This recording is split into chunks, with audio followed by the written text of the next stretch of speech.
Welcome back to the channel, everybody. I'm Brian Lee Durfee, author of The Forgetting Moon and The Blackest Heart, both published by Simon & Schuster's Saga Press.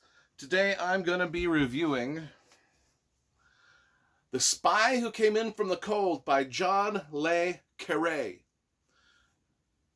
It's the first Le Carre book I have reviewed for my channel, which is weird because this guy is one of my favorite novelists of all time, and I've got his entire collection of books down here on the shelf right there. You can see them all. They're right there. Anyway, there's a whole grip of books written by John Le Carre. He's one of the greatest thriller writers of all time, if not one of the greatest writers of all time. Now, let's talk about this book here. Spy Who Came In From the Cold. We always review the covers because I love cover art. I love illustration and graphic design. I think this is a great representation of what's happening. This is from the opening scene, this bicycle and the blood. There's a scene at the Berlin Wall where someone, sort of in a suicide attempt, rides their bicycle towards the Berlin Wall and they get shot by the Nazis. Well, not the Nazis, but the people in charge of the Berlin Wall at the time it was built. And so anyway, book came out in 1963. It was a huge hit. It was the second book that John Le Carre had ever written. Now, he wrote this whilst he was a British spy. He wrote his first two books whilst he was a British spy also. He sort of did it undercover. Nobody really knew that he was a writer until the book broke out and sold billions. And then the jig was up, or so they would say. The book became a massive, massive hit. In fact, it's still a massive hit.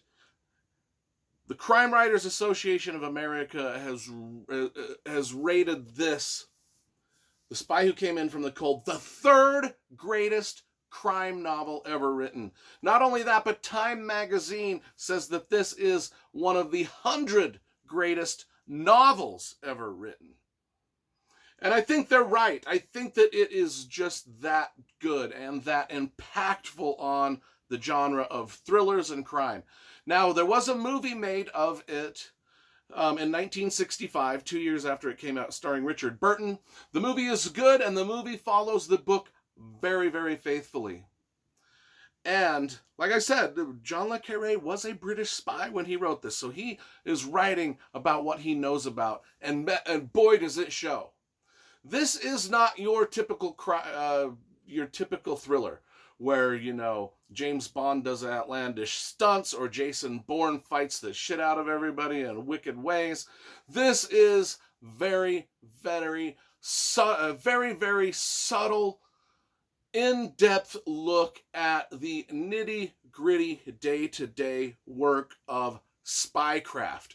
And that's what John Le Carre is known for. He is not known for over-the-top action and explosions and gunfights, although once in a while those things do come into his novels.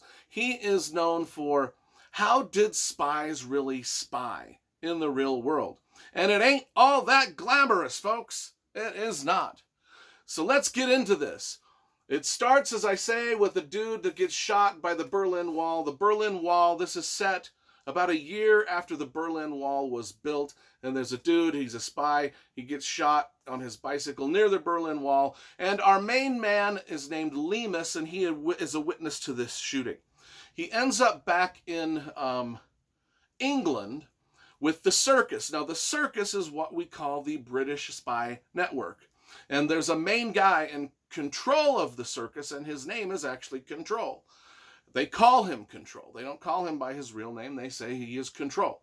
And so this is part of a 6 or 7 book series that has the character of George Smiley.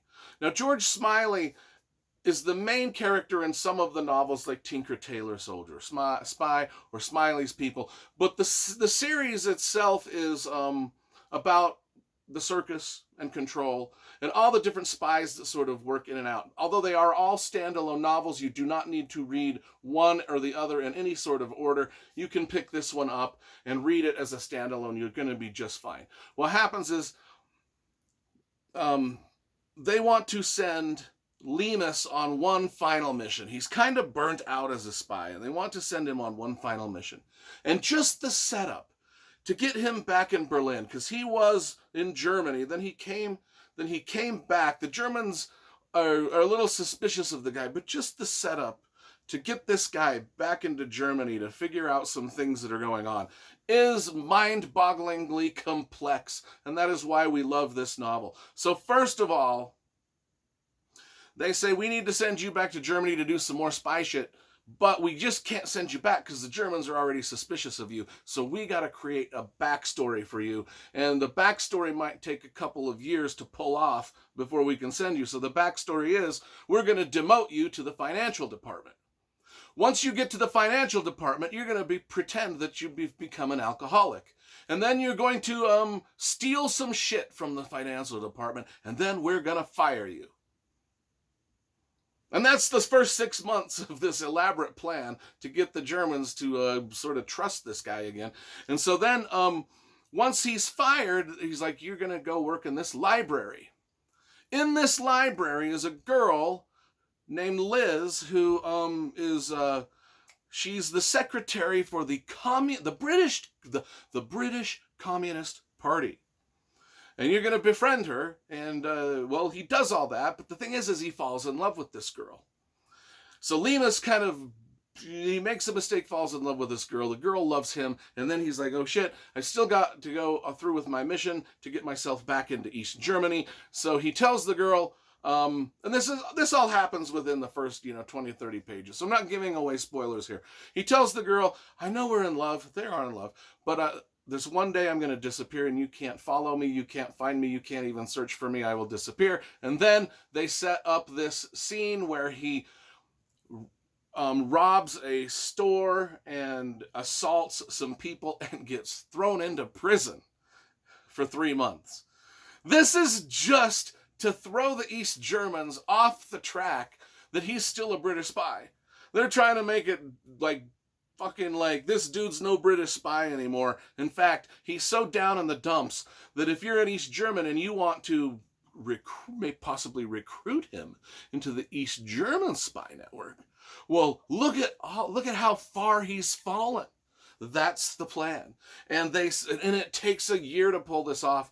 And actually, maybe longer. I can't remember exactly, but it's just an elaborate plan. Finally, he is recruited by the East Germans to go back to Germany and do spy, like be a double agent and spy on the British, blah, blah, blah. Anyway, that's where things get interesting. The girl, Liz, who's part of the Communist Party of Britain, they end up reconnecting in Germany because she is a socialist communist traitor to Britain, and so she would be in this.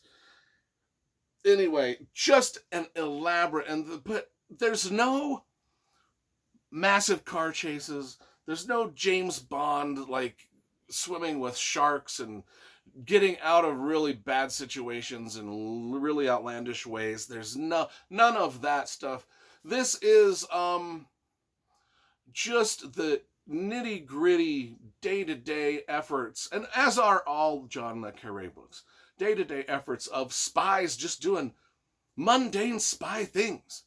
And just if you follow the description of what has happened just to fool the 2-year plan, just to fool the East Germans into maybe recruiting him as a mole, it might not have worked. The East Germans might have went through all that trouble, and the East Germans would have not even give a shit. And so he would have just done all of that, done prison time, fallen in love, left his lover, been fired from his job and accused of theft, all of these things that he went through, just so in the possibility that the East Germans might have come to him and said, we'd like to recruit you to our side. Anyway, it's just crazy good. It's crazy good, crazy, and it's got one of the best endings to a spy novel that you're ever going to read. And it just blows you away. It just blows you the fuck away. I love John Le Carre's The Spy Who Came In From the Cold. Anybody that wants to start reading a John Le Carre book, I always do tell them to start with The Spy Who Came In From the Cold, because it is the most accessible of his books. It is probably the most easy to follow and easy to read, because, trust me, there's 30 more that I've got down here in my collection, and they get more and more complex as you go. And so that's the thing. So I can go 10 out of 10. 10 out of 10 for The Spy Who Came In From the Cold.